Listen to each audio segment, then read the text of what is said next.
स्वागत है आप सभी का आपके अपने YouTube चैनल एडुट्रिक्स में। तो मैं हूं सत्यम पांडे और मैं forces and laws of motion का थर्ड लेक्चर लेकर आया हूं, जिसमें हम बात करेंगे मोमेंटम और Newton second law of motion की। तो सेकेंड लेक्चर हमारा इस सीरीज का था, जिसमें कि हम गैलीलियो कॉन्सेप्ट ऑफ मोशन और Newton first law of motion को समझे थे और उसी में इनर्शिया के बारे में भी समझे थे। तो अभी हम स्टार्ट करने वाले हैं मोमेंटम के बारे में। तो मोमेंटम को समझने के लिए हमको अपने डेली लाइफ के दो चीज़ों को ऑब्जर्व करना होगा। पहला चीज़ ये होगा, एक कोई आपके पास कार है, ये आपके पास कार है, ठीक है, और ये आपके पास कोई लोडेड ट्रक है। ये है कार और ये है ट्रक। अब जब ये कार मूव कर रहा है, एक और नोट करने वाली बात है कि दोनों सेम वेलोसिटी से मूव कर रहे हैं। मान लेते हैं दोनों का कॉमन वेलोसिटी है जो है 0.1 मीटर पर सेकेंड, ऐसा कुछ मान लेते हैं।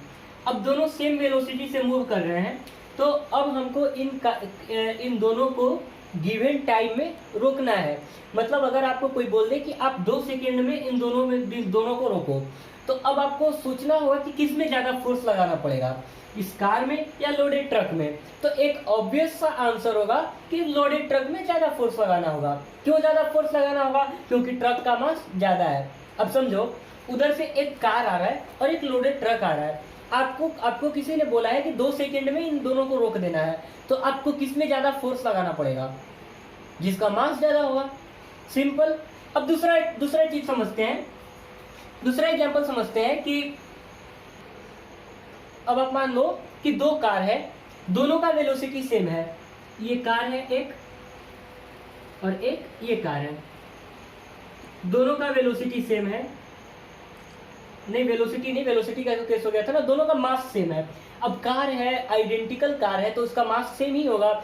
मान लेते हैं दोनों अल्टो है, ठीक है। अब ये मूव कर रहा है 0.1 मीटर पर सेकेंड से, 0.1 मीटर पर सेकेंड से, और ये मूव कर रहा है 0.2 मीटर पर सेकेंड से, ठीक है। ये वाली कार, जो कार ए है, वो मूव कर रही है 0.1 मीटर पर सेकेंड से, कार बी मूव कर रही है 0.2 मीटर पर सेकेंड से। दोनों का मास सेम है। तो अब आपको किसी ने बोला कि आपको इन दोनों में को गिवन टाइम में रोकना है, मतलब मान लेते हैं 2 सेकेंड में रोकना है, तो किस पे ज्यादा फोर्स लगाना पड़ेगा? अगर आप ऐसे पुश करते हो उसको, तो किस में ज्यादा फोर्स लगाकर रोकना पड़ेगा? ऑब्वियस सा आंसर है कि कार्बी को ज्यादा फोर्स लगाना पड़ेगा। क्यों? क्योंकि कार्बी का वेलोसिटी ज्यादा है। तो इन दो ऑब्जर्वेशन से हम समझते क्या है कि जो पार्टिकल का मोशन का जो इम्पैक्ट है ना, वो 2 चीजों पे डिपेंड करता है, ठीक है। इम्पैक्ट ऑफ मोशन का मतलब कि जो मोशन का हमारा डेली लाइफ पे प्रभाव है। तो मोशन का इम्पैक्ट किन 2 चीजों पे डिपेंड करता है? मास पे। अगर मास ज्यादा है और वो मूव कर रहा है, तो उसको रोकने के लिए ज्यादा फोर्स लगाना होगा। अगर वेलोसिटी ज्यादा है और वो मूव कर रहा है, तो उसको रोकने के लिए हमें ज्यादा फोर्स लगाना होगा। तो मोशन का जो इम्पैक्ट है वो 2 चीजों पे डिपेंड करता है। कौन कौन सा 2 चीज? पहला मास और दूसरा वेलोसिटी, ठीक है। तो ये 2 चीजें हैं। तो इन्हीं 2 चीजों के इम्पैक्ट को समझने के लिए हमारे साइंटिस्ट ने एक नया टर्म आपके सामने लाया, जिसका नाम था मोमेंटम। मोमेंटम क्या होता है? मोमेंटम मोशन के इम्पैक्ट को शो करता है। मतलब मोशन का क्या प्रभाव पड़ रहा है आपके लाइफ में, वो मोमेंटम बताता है। चूंकि मोशन का इम्पैक्ट या मोमेंटम 2 चीजों पर डिपेंड करता है, एक मास पे और दूसरा वेलोसिटी पे। तो साइंटिस्ट ने इसका कुछ ऐसा डेफिनेशन बताया कि मोमेंटम, इसका डेफिनेशन कुछ ऐसा बताया उन्होंने कि it is defined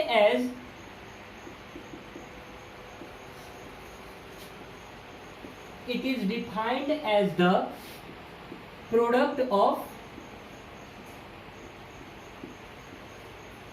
mass and velocity. अभी जब आप पढ़ते हो तो आप लीनियर मोमेंटम की बात करते हो। लीनियर मोमेंटम मतलब कोई पार्टिकल स्ट्रेट पाथ पे मूव कर रहा है, स्ट्रेट लाइन पाथ पे मूव कर रहा है, और उसका जो मोमेंटम है उसकी बात हम करते हैं, तो वो होता है लीनियर मोमेंटम। आप जब हायर क्लासेस में जाएंगे, आप 11th में जाएंगे, तो आपको एक एंगुलर मोमेंटम की बात करनी होगी, ठीक है। तो आपको बस ध्यान में रखना चाहिए कि मोमेंटम 2 तरह का होता है, एक लीनियर मोमेंटम और दूसरा एंगुलर मोमेंटम। तो अभी हम जो बात कर रहे हैं वो आपके लेवल पे हमें बस लीनियर मोमेंटम की बात करनी है। तो लीनियर मोमेंटम क्या होता है? अब इसको हम कैसे डिनोट करते हैं? लीनियर मोमेंटम को P से डिनोट करते हैं। तो P is equal to product of mass and velocity. तो लीनियर मोमेंटम क्या होता है? P is equal to mv। इसका कोई डेरिवेशन नहीं है, इसका कोई डेरिवेशन नहीं है। अब आप बोलेंगे कि P is equal to mv, आप डेराइव करके दिखाओ, इसका कोई डेरिवेशन नहीं है। साइंटिस्ट ने इस मोशन के इम्पैक्ट को समझने के लिए कुछ ऑब्जर्वेशन किए थे, जिसमें उन्होंने पाया था कि जो मोमेंटम है वो दो चीजों पे डिपेंड कर रहा है, पहला है मास और दूसरा है वेलोसिटी। फिर उन्होंने अपने शोध के दौरान ये पाया कि जो मोमेंटम है वो मास और वेलोसिटी के प्रोडक्ट के बराबर है। ठीक है, तो ये एक मतलब क्या बोलते हैं कि इसका मतलब कोई डेरिवेशन नहीं है। तो जब हम मोशन सीरीज में फिजिकल क्वांटिटी में दो क्वांटिटी को पढ़े थे, स्केलर और वेक्टर क्वांटिटी, तो उसमें हम स्केलर क्वांटिटी और वेक्टर क्वांटिटी को समझे थे। तो अब हम बात करते हैं कि मोमेंटम कौन सा क्वांटिटी है, स्केलर क्वांटिटी या वेक्टर क्वांटिटी। तो हम आपको आंसर देंगे कि मोमेंटम जो है वो वेक्टर क्वांटिटी है। It is a vector quantity. अब आप बोलोगे वेक्टर क्वांटिटी कैसे होगा? तो मैं बोलूंगा कि जो मोमेंटम होता है वो पार्टिकल के मोशन के डायरेक्शन में होता है। ठीक है, अगर आपको बोलना हो कि अच्छा, इसका यूनिट की बात अगर हम करें, इसका यूनिट मैं यहाँ लिख दूं, यूनिट। तो मास का यूनिट क्या होता है? केजी। और वेलोसिटी का यूनिट क्या होता है? Metre per second. तो केजी मीटर पर सेकेंड, इसको ऐसे भी लिखते हैं, केजी मीटर और सेकेंड इनवर्स। ठीक है, तो अब ये क्या है? मोमेंटम वेक्टर क्वांटिटी है। तो वेक्टर क्वांटिटी कैसे होगा? तो अगर कोई पार्टिकल का मोमेंटम है 5 केजी मीटर पर सेकेंड, ठीक है, किसी पार्टिकल का मोमेंटम है 5 केजी मीटर पर सेकेंड, तो उसको हम कैसे बोलेंगे कि a particle has a momentum of 5 KG metre per second in its direction, मतलब जिस डायरेक्शन में जा रहा है। अब आपके मन में एक लोचा होगा कि अगर पार्टिकल कर्व पाथ पे मूव करेगा, तो जैसे अगर पार्टिकल का पाथ कुछ ऐसा हो, कुछ ऐसा हो, तो इसका मोमेंटम कैसे होगा? तो आपको जिस पॉइंट पे मोमेंटम का डायरेक्शन निकालना है, आप उस पर एक टेंजेंट ड्रॉ करोगे। ठीक है, अगर आपको इस पॉइंट पे निकालना तो इस पॉइंट पे एक टेंजेंट ड्रॉ करोगे। ठीक है, और टेंजेंट का जो डायरेक्शन होगा वही मोमेंटम का डायरेक्शन होगा। अब टेंजेंट क्या होता है? टेंजेंट एक ऐसा लाइन होता है जो किसी भी कर्व के सिर्फ एक पॉइंट को टच करे। ठीक है, तो यहाँ पर अगर आपको मोमेंटम का डायरेक्शन, जैसे यहाँ पर एक कार है, यहाँ मैं एक बहुत खूबसूरत सा कार बना दूं, ये कार अगर इधर की तरफ मूव कर रही है और आपको इस पॉइंट पे इसका डायरेक्शन फाइंड करना है, तो इसका डायरेक्शन निकालने के लिए आप क्या करेंगे? सबसे पहले तो आप एक टेंजेंट उस पॉइंट पे डालेंगे, और जो टेंजेंट का जो सेंस होगा डायरेक्शन का, वो वही डायरेक्शन होगा मोमेंटम का। ठीक है, तो मोमेंटम की हम बात कर लिए कि मोमेंटम एक वेक्टर क्वांटिटी है, इसके डायरेक्शन की बात कर ली, इसका यूनिट हम समझ लिए। यहाँ पर हम इसका डायरेक्शन को भी नोट कर लेते हैं कि डायरेक्शन किस सेंस में होगा। तो यहाँ हम लिख लिए कि मोमेंटम एक वेक्टर क्वांटिटी है and its direction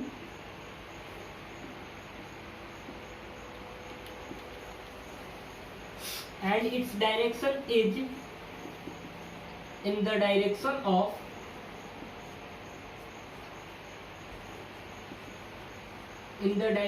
of its velocity। कहने का मतलब है कि जिस डायरेक्शन में वेलोसिटी होगा उसी डायरेक्शन में इसका मोमेंटम होगा। तो अब हम बात करते हैं Newton second law of motion की। तो हम इस लॉ को दो तरह से डेराइव करेंगे। पहला जो डेरिवेशन का मेथड होगा हमारा, वो एक्टिविटी बेस्ड होगा, और जो दूसरा डेरिवेशन होगा वो हम मोमेंटम के टर्म में डेराइव करेंगे, मतलब मोमेंटम से उसका डेरिवेशन करेंगे। तो पहला जो एक्टिविटी मेथड पे डेराइव करते हैं उसको देखते हैं कैसे होगा। तो मान लेते हैं आपके पास दो ब्लॉक है। ठीक है, एक ब्लॉक ये है, इसका नाम देते हैं ए, और दूसरा ब्लॉक है बी। दो ब्लॉक है। अब आपको अब मान लेते हैं कि ये जो ब्लॉक है ये मूव कर रहा है मान लेते हैं 5 मीटर पर सेकेंड से, और ये ब्लॉक मूव करता है 10 मीटर पर सेकेंड से। ठीक है, ये मूव कर रहा है 5 मीटर पर सेकेंड से और ये मूव कर रहा है 10 मीटर पर सेकेंड से। इनिशियली ये रेस्ट में थे। ठीक है, इनिशियली ये रेस्ट में थे और ये 5 मीटर पर सेकेंड मूव कर रहे हैं 5 सेकेंड में। ठीक है, अच्छे से थोड़ा समझाता हूं मैं। ठीक है, पहले ये ब्लॉक यहां था, ब्लॉक ए और ब्लॉक बी। ये पहले 0, इनिशियल वेलोसिटी इसका कितना था 0। अब आपने इस पे फोर्स अप्लाई किया, आप जब धक्का दिए इसको तो ये टाइम 5 सेकेंड के बाद ए का वेलोसिटी हो जाता है 5 मीटर पर सेकेंड और बी का वेलोसिटी हो जाता है 10 मीटर पर सेकेंड। ए का वेलोसिटी हो जाता है 5 मीटर पर सेकेंड और बी का वेलोसिटी हो जाता है 10 मीटर पर सेकेंड। कितने टाइम के बाद? 5 सेकेंड के बाद। t is equal to 5 second पे इतना हो जाता है इसका वेलोसिटी, दोनों 5-5 सेकेंड पे। तो इस पे ऑब्वियस है कि ज्यादा फोर्स लगाए होंगे तो इसका वेलोसिटी ज्यादा हुआ होगा और इस पे कम फोर्स लगाए होंगे तो इसका वेलोसिटी ज्यादा हुआ होगा। तो अगर हम इसका ब्लॉक ए का एक्सेलरेशन निकाल लेते हैं तो एक्सेलरेशन ऑफ ए अगर हम लिखते हैं, एक एक्सेलरेशन हम क्या पढ़े थे v minus you upon T. तो v कितना है 5 माइनस यू कितना, u यहाँ दिख रहा है 0, 5 माइनस 0 अपॉन टाइम कितना है 5। तो ये कितना हो जाएगा 1 मीटर पर सेकेंड स्क्वायर। अगर हम एक्सेलरेशन ऑफ बी की बात करें तो कितना हो जाएगा 10 माइनस 0 अपॉन 5, ये कितना हो जाएगा 2 मीटर पर सेकेंड स्क्वायर। आप फिर से देखो, आपको ब्लॉक बी पे ज्यादा फोर्स लगाना होगा। ये चीजें तो आप ऑब्जर्व कर सकते हो ना कि आप ज्यादा फोर्स लगाओगे तो वो ज्यादा तेज भागेगा, कम फोर्स लगाओगे कम तेज भागेगा। मतलब आपने जो भी इस पे फोर्स लगाया होगा वो इसके फोर्स से ज्यादा होगा। तो यहाँ से आप क्या दिखा कि जब आप फोर्स लगाते हैं तो एक्सेलरेशन भी ज्यादा होता है। मतलब अगर हम आपको एफ इसको लिख दूं और इसको मैं एफ डैश लिख दूं, ठीक है, तो जब एफ मान लेते हैं कुछ था तो वो इसका एक्सेलरेशन 1 था और एफ डैश फोर्स जब आप लगाए थे तो acceleration 2 metre per second square था। यहाँ पर आप एक पॉइंट नोट करो कि एफ डैश क्या है, ग्रेटर देन एफ है। ये हमने कैसे लिखा कि F dash greater than F होगा, ये हम ऑब्जर्वेशन से लिखे। हम अपने डेली लाइफ में ये चीजें समझते हैं कि आप जिस पे ज्यादा फोर्स लगाओगे वो ज्यादा तेज मूव करेगा। तो ये 10 मीटर पर सेकेंड से मूव कर रहा है 5 सेकेंड के बाद और ये 5 मीटर पर सेकेंड से मूव कर रहा है 5 सेकेंड्स के बाद। तो अब आप यहाँ से क्या देख सकते हो कि अगर फोर्स बढ़ रहा है तो एक्सेलरेशन भी बढ़ रहा है, अगर फोर्स घट रहा है तो एक्सेलरेशन भी घट रहा है।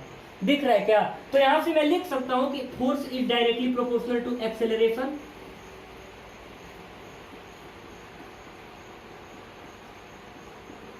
लिख सकता हूं क्या? Force is directly proportional to acceleration. ये हमारा फर्स्ट एक्टिविटी था। इससे हम क्या साबित किए कि फोर्स डायरेक्टली प्रोपोर्शनल है किसके? एक्सेलरेशन के। तो हम Newton second law of motion को एक एक्टिविटी के मेथड से डिराइव करने वाले थे, तो वो हम एक्टिविटी के मेथड से भी डिराइव कर रहे हैं। इसमें 2 एक्टिविटी हमको समझना था, ठीक है, 2 एक्टिविटी के तहत हम डिराइव करने वाले थे इसको। हमको main Newton second law of motion है क्या, F इज इक्वल टू ma हमको डिराइव करना है, ठीक है। मतलब force is proportional to mass and force is proportional to acceleration. तो force is proportional to acceleration कर दिए हैं। तो ये मेरा क्या है, एक्टिविटी 1 है। इसको मैं लिखता हूं यहाँ पे एक्टिविटी 1। तो ये मेरा क्या था, एक्टिविटी 1 में हम ये सारा चीज समझे थे। अब हम एक्टिविटी 2 में समझेंगे, मैं बताता हूं आपको। तो हम अभी डिराइव कर चुके थे कि force is directly proportional to acceleration. अब हम एक्टिविटी 2 में बात करते हैं। आपके पास 2 ब्लॉक है, इसका मास है 5 kg और इसका मास है 10 kg मान लेता हूं मैं। आपको किसी ने बोल रखा है कि आप कुछ फोर्स लगाओ जिससे कि इसका इन दोनों का एक्सेलरेशन क्या हो जाए, एक्सेलरेशन इसका कितना हो जाए 1 मीटर पर सेकेंड स्क्वायर और इसका भी एक्सेलरेशन कितना हो जाए 1 मीटर पर सेकेंड स्क्वायर। ये 10 kg वाला ब्लॉक है, इसका भी एक्सेलरेशन बोला है कि 1 मीटर पर सेकेंड स्क्वायर हो जाना चाहिए। मतलब कि वेट दोनों का क्या है, डिफरेंट है और आपको कुछ फोर्स लगाना है जिससे कि इसका और इसका acceleration 1 metre per second square ही हो जाए। ठीक है, तो अभी आप जब सोचोगे तो आपको लगेगा कि इसको तो आप इजीली धक्का दे सकते हो ना। अरे भैया हल्का है तो हल्का को तो सब सताता है ना। ये हल्का है और ये भारी है, तो हल्का को तो कोई भी एक थप्पड़ मार के निकल जाता है। तो आप भी इसको एक थप्पड़ मार दोगे, मतलब आप भी इसको धक्का दे दोगे, आसानी से दे दोगे क्या। अरे ये 5 kg का है, आप थोड़ा सा धक्का दोगे उड़ने लगेगा। ये 10 kg का है तो आपको थोड़ा दम लगाना पड़ेगा। ठीक है, तो जब इस पे आप फोर्स लगाते हो तो ये एक 1 मीटर पर सेकेंड स्क्वायर इसका एक्सेलरेशन होता है। इस पे भी आप कुछ फोर्स लगाते हो तो इसका भी 1 metre per second square acceleration होता है। तो यहाँ से निकल के क्या आता है, ऑब्जर्वेशन से निकलेगा। ठीक है, आपको यहाँ ऑब्जर्व करना है। तो ऑब्जर्वेशन से क्या निकलेगा कि F dash is greater than F. अरे भैया जो भारी है उसको धक्का देने में ज्यादा फोर्स लगेगा कि नहीं लगेगा, लगेगा। तो यहाँ से क्या निकल कर आता है, F dash is greater than F. तो यहाँ से आपको पता लग गया कि फोर्स किसके प्रोपोर्शनल है, मास के। प्रोपोर्शनल का मतलब मैं बताया था, अगर एक बढ़ेगा तो दूसरा भी बढ़ेगा। बताता हूं मैं, फोर्स किसके प्रोपोर्शनल है, मास के। अगर फोर्स बढ़ेगा तो मास भी बढ़ेगा।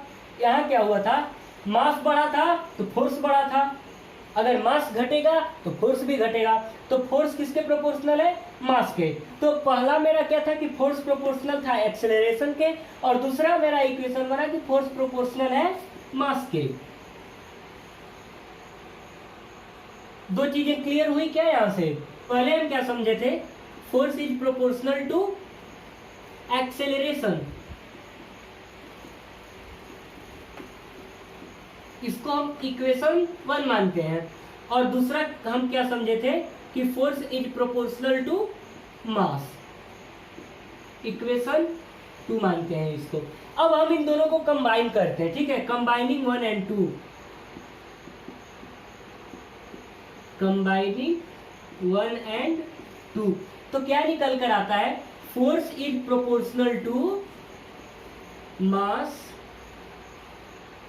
Into acceleration.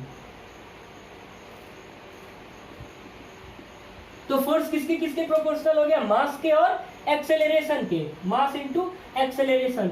अब आप आपको जब भी प्रोपोर्शनैलिटी का साइन हटाना होगा ना तो कुछ कांस्टेंट आता है। ठीक है, तो जब आप इस साइन ऑफ प्रोपोर्शनैलिटी को हटाते हैं तो आप लिखेंगे F इज इक्वल टू, ये प्रोपोर्शनैलिटी का साइन किसमें चेंज हुआ, इक्वल टू में। तो F force is equal to, अब कोई कांस्टेंट यहाँ पर आएगा तो कांस्टेंट कौन सा आएगा, K। मास को हम लिखते हैं M और एक्सेलरेशन को लिखते हैं A। तो फोर्स इज इक्वल टू क्या आया, KMA। अब SI यूनिट में K का वैल्यू क्या होता है, 1 हो जाता है। तो force F is equal to कितना हो जाएगा, MA हो जाएगा। यही बोले थे ना हम कि यही डिराइव करना है। तो फोर्स इज इक्वल टू क्या हो जाएगा, MA हो जाएगा। तो यहाँ K लिख देता हूं मैं यहाँ नोट में। K क्या हो गया था, K का वैल्यू हो गया था 1 इन SI यूनिट्स। SI यूनिट में K का वैल्यू क्या होता है, 1। ये भी मैं करके दिखाऊंगा कि कैसे 1 होता है। तो अब हम समझते हैं न्यूटन साहब के मोशन का सेकेंड लॉ किसके टर्म में, मोमेंटम के टर्म में। हम आपको बताए थे कि हम 2 तरह से डेराइव करेंगे, पहला एक्टिविटी के तौर पर और दूसरा मोमेंटम के तौर पर। तो एक्टिविटी से तो हम समझ लिए थे, डेराइव कर लिए थे F इक्वल टू MA। तो बच्चों को इसमें न्यूटन साहब के सेकेंड लॉ में बहुत ही ज़्यादा कन्फ्यूजन होता है। मतलब मैं भी जब 9th में था ना तो मुझे भी याद नहीं रहता था कि सेकेंड लॉ क्या था। फर्स्ट लॉ याद था कि अगर कोई बॉडी रेस्ट में तो रेस्ट में रहना चाहेगी, मोशन में तो मोशन में रहना चाहेगी। थर्ड लॉ भी याद रहता था, लेकिन सेकंड ही मैं भूल जाता था। तो सेकंड आप दिल में बिठाओ, मैं एक सिंपल स्टेटमेंट दूंगा, आप उसको एकदम समझ के रखना, याद करके रखना। ठीक है, तो न्यूटन साहब का सेकंड लॉ क्या था, ये बोले थे कि फोर्स, सेकेंड लॉ मैं लिख रहा हूं यहाँ पे। ठीक है, उसका स्टेटमेंट लिख रहा हूं, force applied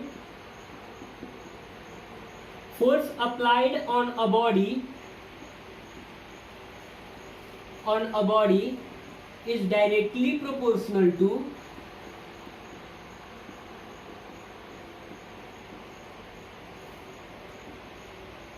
is directly proportional to rate of change of momentum, rate of change of momentum.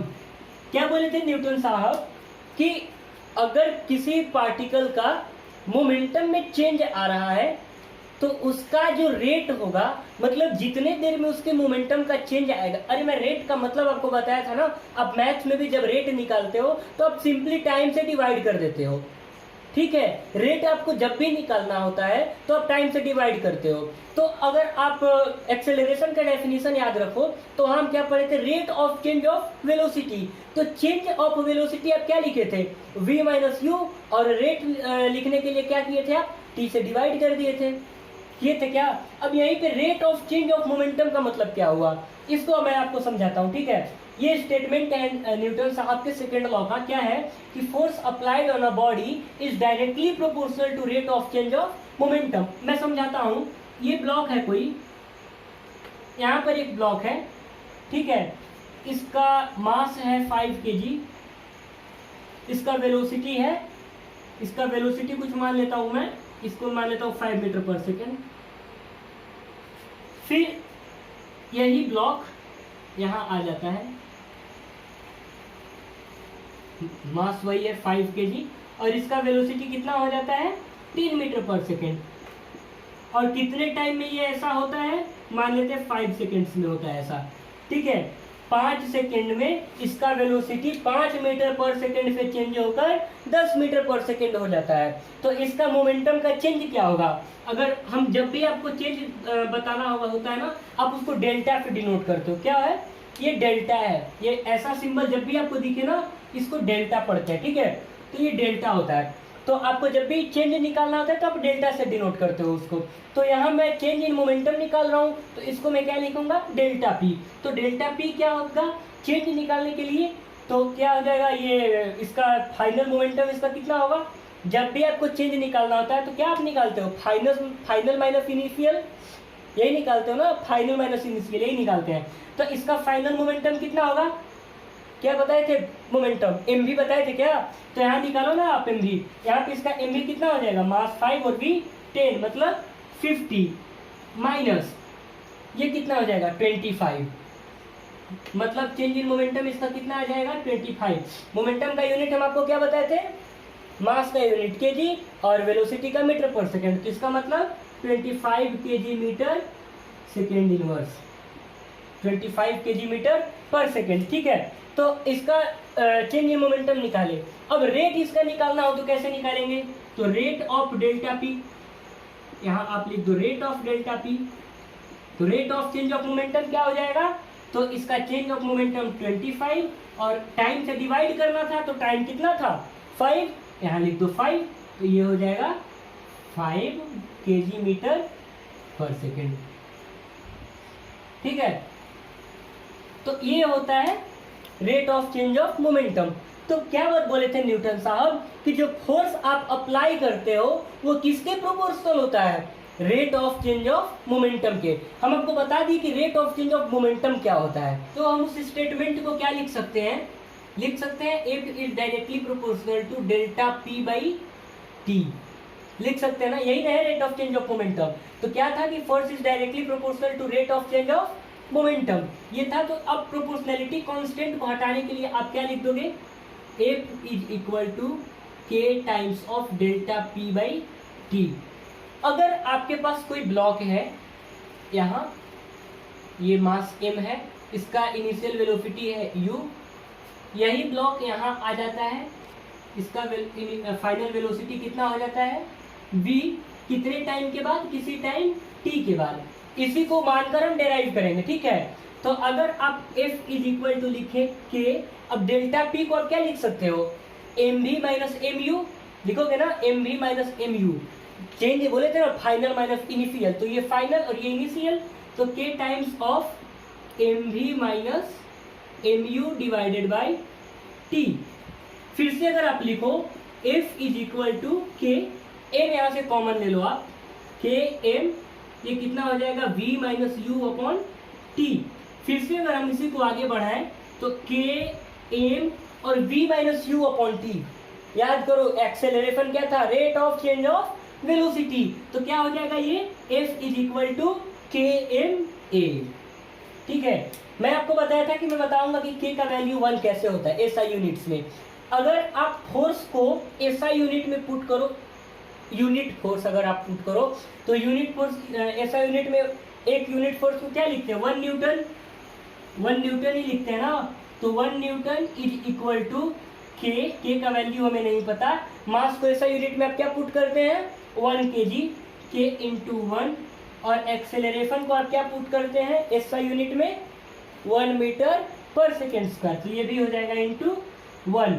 मतलब अगर सबको यूनिटी मान लेते हैं, मतलब आप जो फोर्स लगा रहे हैं वो भी 1 न्यूटन हो गया, अगर आप इस पे जो फोर्स लगा रहे हैं वो ये भी 1 न्यूटन हो गया, इसका मास भी 1 kg हो जाएगा, अगर इस ब्लॉक का मास भी 1 kg है, इसका मास भी 1 kg है, और ये जो एक्सेलरेशन प्रोड्यूस हो रहा है मतलब v minus you upon T भी 1 मीटर पर सेकेंड स्क्वायर है इसका। ठीक है, अगर ये सारी चीजें कुछ ऐसी हैं, force 1 metre, sorry force 1 newton, force कितना 1 न्यूटन, मास 1 kg और acceleration 1 metre per second square, तो यहाँ से आपका k क्या निकल कर आ जाएगा 1। आप k 1 पुट करोगे तो f इज इक्वल टू कितना हो जाएगा ma। ठीक है, तो न्यूटन साहब के सेकेंड लॉ का स्टेटमेंट क्या है, force is directly proportional to rate of change of momentum. हम आपको बता चुके हैं कि rate of change of momentum का मतलब क्या होता है, फिर हम आपको मोमेंटम के टर्म्स में f is equal to M A derive कर दिखाए। इसमें मैं इसको कुछ आप ऐसा भी लिख सकते हैं कि इम्प्लाइज करके, implies that F net is equal to M into A. मैं जब इसका न्यूमेरिकल का सीरीज लेकर आऊंगा, न्यूमेरिकल्स कराऊंगा इसका, तो मैं आपको समझाऊंगा एफ नेट मैं यहाँ क्यों लिखा था, एफ नेट का मतलब क्या होता है। ठीक है, अगर मैं फोर्स के सीजीएस यूनिट की बात करूं, सीजीएस यूनिट क्या होता है, centimetre gram system of unit, CGS unit of force,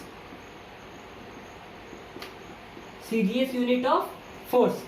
अब सेंटीमीटर ग्राम सेकेंड के टर्म में लिखते हैं। ठीक है, तो केजी को किस टर्म में लिखेंगे आप, जी मतलब ग्राम, तो 1 किलो में कितना ग्राम, 1 किलो में 1000 ग्राम, तो इसको आप क्या लिखोगे 10 to the power 3 gram into metre, metre में नहीं लिखना, मुझे किस में लिखना है सेंटीमीटर में, सेंटीमीटर 1 मीटर में कितना सेंटीमीटर 100 सेंटीमीटर, 100 सेंटीमीटर को आप क्या लिख सकते हैं 10 टू द पावर 2 सेंटीमीटर, और सेकेंड को सेकेंड ही लिखेंगे। ठीक है, तो यहाँ पर आप क्या लिखेंगे सेकेंड टू द पावर -2, तो यहाँ पर आप क्या लिखेंगे 10 to the power 5 gram centimetre per second square लिख देंगे। क्या ऐसा, ये क्या हो जाएगा सीजीएस यूनिट। अब सीजीएस यूनिट को क्या बोलते हैं डाइन, एसआई यूनिट क्या बोलते हैं न्यूटन, सीजीएस यूनिट को क्या बोलते हैं डायन, वो जोग टोक वाला डायन नहीं, डायन सीजीएस यूनिट होता है फोर्स का। यहाँ से हम क्या लिख सकते हैं 1 newton is equal to 10 to the power 5 dyne. ठीक है, 1 newton is equal to 10 to the power 5 dyne. अब इसी ये जो टर्म है ना, इसको आप क्या बोलते हो डायन बोलते हो, डायन नहीं, 1 मिनट, ये तो न्यूटन हो गया ना, ये न्यूटन हो गया, 1 न्यूटन हो गया। ये जो ग्राम सेंटीमीटर पर सेकेंड है, dyne is equal to gram centimetre per second square. Dyne किसको बोलते हो आप 1 gram centimetre per second square को, 1 gram centimetre per second square को क्या बोलते हो डायन बोलते हो, और 1 KG metre per second square को क्या बोलते हो आप न्यूटन बोलते हो। Be very clear, 1 KG metre per second square is equal to Newton and 1 gram centimetre per second square is equal to dyne, 1 newton is equal to 10 to the power 5 dyne. हम कुछ gravitational unit की भी बात करते हैं, तो gravitational unit of force मैं यहाँ लिख देता हूँ, ये आपको याद रखना है क्योंकि ये यूनिट पर भी क्वेश्चन कुछ अच्छे बुक्स आप करेंगे तो उस पर दिख जाएगा। तो gravitational unit of force, gravitational unit of force कौन कौन सा है? इसको मैं कुछ ऐसा कर दूं, कौन कौन सा है? तो पहला है 1 kg वाट, सॉरी 1 kg वेट। क्या? 1 kg वेट। जब मैं छोटा था तो इसे वाट पढ़ देता था, मतलब जब मैं 9th में था इसे वाट पढ़ देता था। याद रखो, एकदम ध्यान रखो, क्या है ये? 1 kg वेट, नॉट वॉट।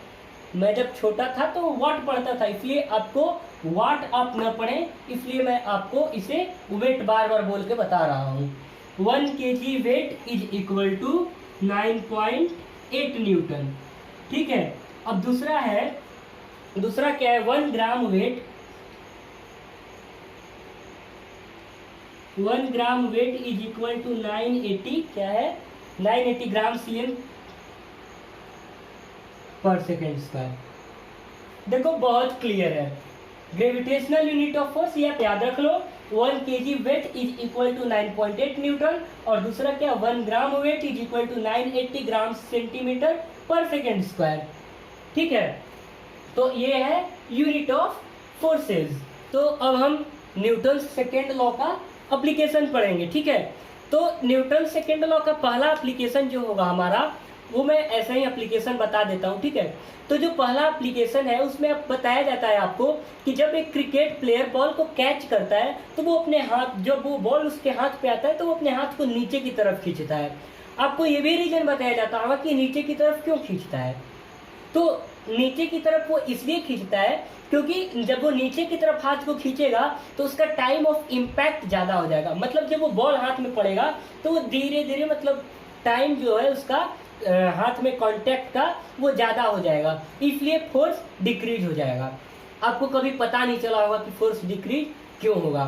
मैं बताता हूँ फोर्स डिक्रीज क्यों होता है। अब फोर्स क्या पढ़े थे? Force is proportional to rate of change of momentum, यही पढ़े थे क्या? यही पढ़े थे। तो यहाँ से आपको क्या दिखता है कि force is inversely proportional to time. Force time के कैसा है? इनवर्सली प्रोपोर्शनल है। मतलब अगर फोर्स बढ़ेगा तो टाइम घटेगा, अगर टाइम बढ़ेगा तो फोर्स घटेगा। होगा क्या ऐसा? फोर्स बढ़ेगा तो टाइम, इनवर्सली प्रोपोर्शनल का मतलब क्या होता है? फोर्स बढ़ेगा तो टाइम घटेगा, टाइम बढ़ेगा तो फोर्स घटेगा। अब जब आप बॉल को कैच करते हो तो होता क्या है कि टाइम ऑफ इम्पैक्ट आपका बढ़ता है। अब सोचो ना, बॉल यहीं पर आकर हाथ पे गिरा था, आप उसको खींच कर यहाँ तक नीचे लेकर आ गए। ठीक है। तो यहाँ टाइम ऑफ इम्पैक्ट कुछ बढ़ा ना, तो जब टाइम बढ़ेगा तो फोर्स क्या हो जाएगा? डिक्रीज हो जाएगा, तो आपको चोट कम लगेगा। अगर आप किसी कराटे प्लेयर को देखे होंगे, ठीक है, जब भी आप किसी कराटे प्लेयर को देखे होंगे तो वो क्या करता है कि ब्रिक्स को एक के ऊपर एक के ऊपर एक रखा रहता है। जब वो अपना जब वो टैलेंट शो करता है तो बहुत हार्ड स्ट्रक करता है ब्रिक पे। ठीक है। बहुत तेज पे ब्रिक को मारता है। तो तेज क्यों मारता है? धीरे मारकर क्यों नहीं तोड़ देता? तो जब वो तेज मारता है तो टाइम क्या होता है? घटता है। जब उसका हाथ तेज चलता है तो टाइम क्या होता है? घटता है। जब टाइम घटेगा तो फोर्स क्या होगा? बढ़ जाएगा। तो जब फोर्स बढ़ जाएगा तो वो ब्रिक जो है आसानी से टूट जाएगा। तो इन्हीं सारी चीज़ों के साथ हमारा आज का लेक्चर खत्म होता है, और आज के लेक्चर को हम बहुत ही इंटरेस्टिंग बनाने का कोशिश किए हैं, और उम्मीद है कि आज का मेरा लेक्चर आप सभी को बहुत पसंद आएगा। तो ऐसे ही हंसते रहिए, मुस्कुराते रहिए और देखते रहिए आपका अपना प्यारा